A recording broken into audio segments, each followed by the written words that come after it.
the last person I expected to hear from that Friday afternoon was my mother. We had not spoken in nearly 4 months, and the message she left sounded strangely cheerful. She said my older sister was celebrating her engagement that weekend and hoped I would understand why there simply was not enough room for everyone. As I stared at my phone, I realized that after years of being treated like an afterthought, I still felt the sting every single time. My name is Brenna Holloway, and I am 30 years old.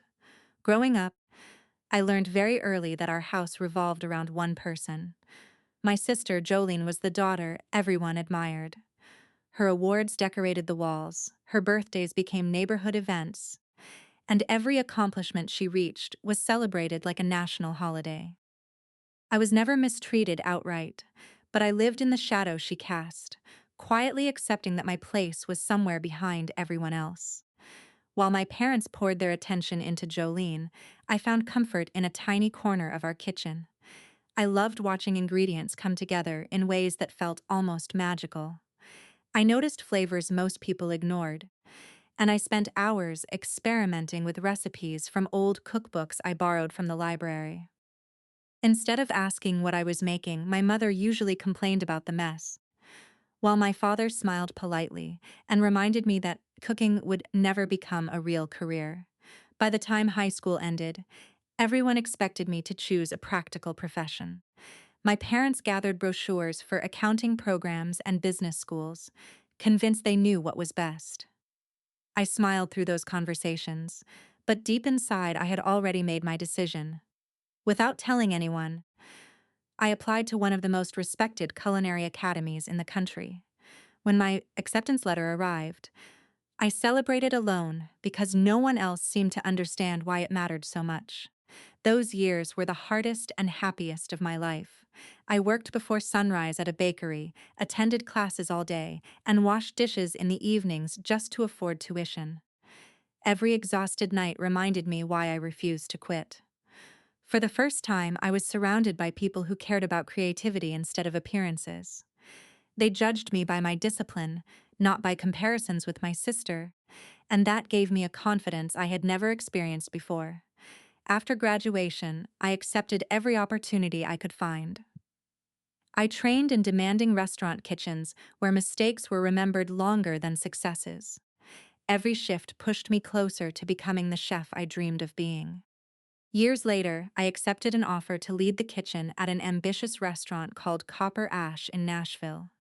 We built our menu from local farms, seasonal ingredients, and countless sleepless nights, slowly earning respect one customer at a time. Back home, however, nothing had changed.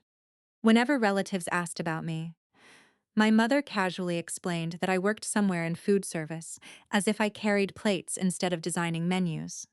She rarely called, and when she did, our conversations never lasted long. No one asked about my restaurant, my staff, or the awards we had begun collecting. Eventually, I stopped volunteering information because sharing dreams with people who never listened became more painful than staying silent. Then came Jolene's engagement announcement. She called with excitement bubbling through every sentence, explaining the elegant restaurant they had chosen and how beautiful everything would be. Before ending the conversation, she added almost casually that she wanted me to know about the dinner even though I would not be attending. She said it would prevent awkward feelings later. I thanked her for letting me know, ended the call politely, and returned to preparing the dinner service without allowing myself to dwell on the disappointment. 2 days later, my mother's message arrived confirming what I already suspected. She blamed the restaurant capacity and insisted everyone understood difficult decisions had to be made. Reading those words, I realized they expected me to accept another exclusion without protest, just as I always had. Instead of arguing, I slipped my phone into my locker, tied my apron, and focused on the guests waiting beyond the kitchen doors. Cooking had always healed wounds my family created.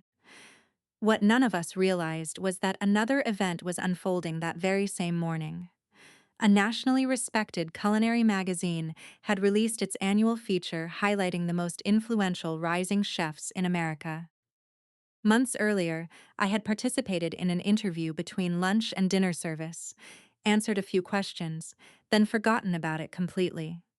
While I concentrated on preparing hundreds of meals, my photograph and story quietly appeared on thousands of screens across the country. That evening, Copper Ash was packed from opening until closing. Tickets covered every station, pans hissed across the burners, and my team moved with the practiced rhythm we had spent years perfecting. I ignored every vibration from my phone because nothing mattered more than the guests sitting in our dining room. By the time the final table left and I finally checked my messages, the screen showed missed calls from nearly every member of my family. And for the first time in years, I sensed that something had changed forever. I returned my first call to my grandmother because she was the only person whose concern had ever felt genuine. The moment she answered, her voice cracked with emotion instead of excitement. She asked why I had never told anyone how successful I had become. I laughed softly because the answer seemed obvious. Nobody had asked. She paused for several seconds before admitting that she had just finished reading an article describing me as one of the most promising chefs in America, and she sounded prouder than I had ever heard. She slowly read the feature aloud while I sat alone outside the restaurant, still wearing my chef's jacket. Every sentence felt unreal, because I had been too busy working to think about recognition. The article talked about the years of sacrifice, the long nights, and the philosophy behind every dish I created. It described how my food reflected perseverance instead of perfection, and hearing those words from my grandmother somehow meant even more than seeing them printed in the magazine. The next morning, my aunt called, barely able to contain her amusement. She explained that my sister's engagement dinner had taken a surprising turn before the first course even reached the table. One of the guests happened to recognize my name from the magazine article and asked whether anyone at the celebration was related to the chef who had just received national recognition. My mother smiled proudly at first, assuming it was casual conversation, but the room quickly shifted in a direction she never expected. Several guests immediately searched for the article on their phones. Within moments, they were passing the pictures around the table while reading details about my restaurant and career. Someone pointed at the photograph and remarked that I looked remarkably similar to Jolene. My sister quietly admitted that I was her younger sister, but according to my aunt, the atmosphere changed almost instantly. Instead of discussing the engagement, everyone wanted to know how our family had managed to raise such an accomplished chef. My mother attempted to recover by telling everyone that our family had always supported my dreams, and that I simply preferred keeping my career private. Before anyone else could respond, my aunt gently corrected the story. She reminded everyone that I had invited the family to visit my restaurant more than once, and even arranged a complimentary dinner for them that they never accepted. The silence that followed was far louder than any argument could have been. My future brother-in-law finally broke the tension by saying he hoped to visit Copper Ash soon, because he had heard wonderful things about it. His parents agreed, asking questions about the restaurant and the local farms we partnered with. My sister barely participated in the conversation for the rest of the evening. What was meant to be the happiest celebration of her life slowly became an unexpected discussion about the daughter my parents had spent years overlooking. Later that night, I listened to the voicemail Jolene had left. She accused me of stealing attention from her engagement without even attending the dinner. She insisted I could have warned everyone about the magazine feature, instead of allowing them to discover it during her celebration.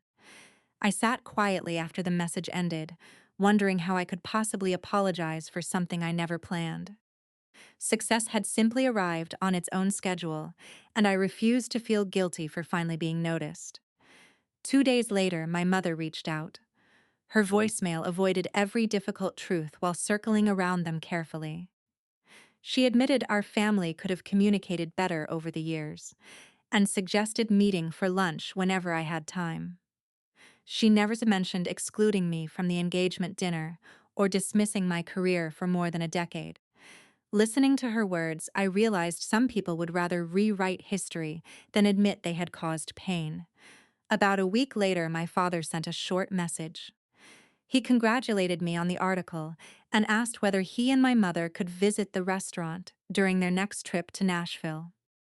It was not the heartfelt apology I once imagined receiving, but it was the first genuine step either of them had taken toward acknowledging the life I had built without their encouragement.